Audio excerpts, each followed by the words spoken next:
Hello students, आज की इस वीडियो में हम आपको पढ़ाएंगे स्पेलिंग्स, यानी स्पेलिंग का काम को कंप्लीट करना। देखिए, वैसे तो ग्रामर में कोई भी ऐसा नियम, अंग्रेजी में कोई भी ऐसा नियम नहीं है कि जिसके थ्रू हम स्पेलिंग बना सकें। मैंने लास्ट टाइम जो मैंने टॉपिक पढ़ा है उसमें मैंने आपको एक चीज़ बताया था, थॉट प्रोसेस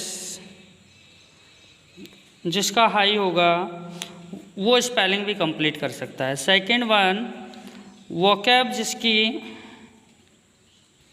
वोकेबलरी जिसकी अच्छी होगी वही मीनिंग को कंप्लीट कर पाएगा, वही स्पेलिंग को कंप्लीट कर पाएगा। फिर भी कुछ सुविधा के लिए मैं कुछ नियम बता देता हूँ। जैसे नियम सबसे पहला लेते हैं, अगर आपके उसमें स्पेलिंग में क्यू वर्ड आया तो क्यू के बाद यू अवश्य आता है।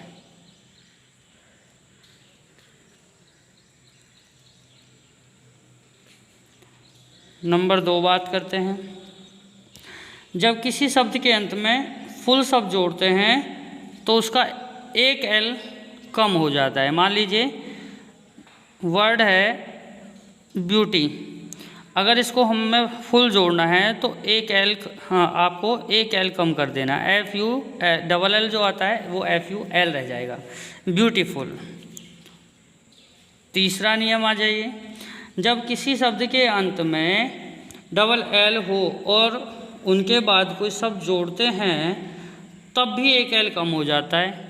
जैसे ALL होता है, अब अगर हम इसमें राइट जोड़ दें, RIGHT राइट, तो अगर हमें ऑल राइट लिखना हो तो अब एक एल कम हो जाएगा। चौथा नियम देखिए, यदि किसी शब्द के अंत में वेल या विल जोड़ा जाए तो इन्हें ज्यों का त्यों रखते हैं। कौन कौन से? वेल, ठीक है, या विल। जैसे मान लीजिए हमको गुड में विल जोड़ना है तो क्या वर्ड बना? गुडविल, ख्याति। तो इसको हम सेम टू सेम रखते हैं। पांचवा नियम देखिए, यदि किसी शब्द के अंत में वाई हो तो इसके बाद फुल जोड़ने पर वाई को आई में बदल देते हैं, ठीक है। जैसे मतलब मान लीजिए अगर वाई आया है और इसमें अगर हम फुल जोड़ रहे हैं, कोई चीज़ फुल जोड़ेंगे, ठीक है, तो हम वाई को हटा करके वाई की जगह पे आई लिख देते हैं। जैसे वर्ड है मर्सी, अब इसमें हमको जोड़ना है फुल, तो क्या हो जाएगा?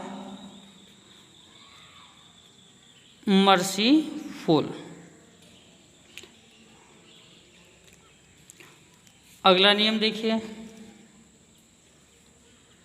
छठा नियम, यदि किसी शब्द के अंत में वाई से पहले कॉन्सोनेंट आए तो इसके अंत में ES या ED जोड़ने पर वाई को आई में बदल देते हैं। जैसे ड्यूटी, मान लीजिए DUTY ड्यूटी, ठीक है, कॉन्सोनेंट है, ठीक है, वोवेल नहीं है। अब अगर हम इसमें तो इसके अंत में ES या ED जो भी जोड़ेंगे तो क्या करेंगे? इस वाई को हटा देंगे और यहाँ पर आई आ जाएगा। जैसे कि हम अब लिख सकते हैं ड्यूटीज़, अगर हम इसको बनाएं तो DUTIES, वाई हट जाएगा, ठीक है। सातवां नियम देखिए, जिस नाउन के अंत में F या FE आता है, प्लूरल नाउन बनाने के लिए F या FE को VES में, F या FE को अगर प्लूरल बनाना है, प्लूरल नाउन बनाना है तो क्या करते हैं? VES करते हैं। जैसे वर्ड है वाइफ का अगर हम प्लूरल बनाएंगे यानी पत्नी, लेकिन पत्नियां अगर हम इसको हमें बनाना हो तो हम क्या करेंगे? FE को हटा के VES लिख देंगे, वाइफ्स, ठीक है।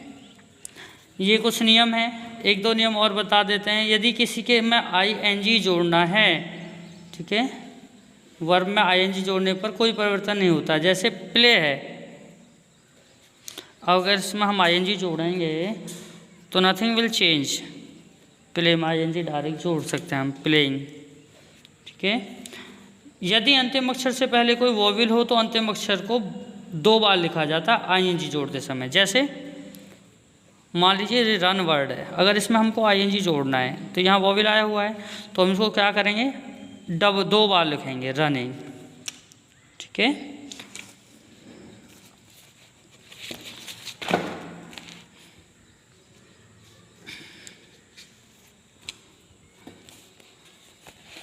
अच्छा देखो मैंने अभी जो एग्जांपल बताया उसमें एक वर्ड है ओपन।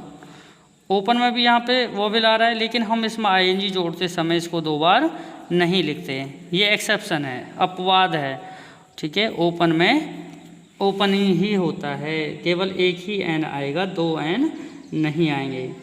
तो ये कुछ नियम मैंने आपको बताए हैं, आपको बस सोचना है और सोच करके आपको स्पेलिंग कंप्लीट करनी है।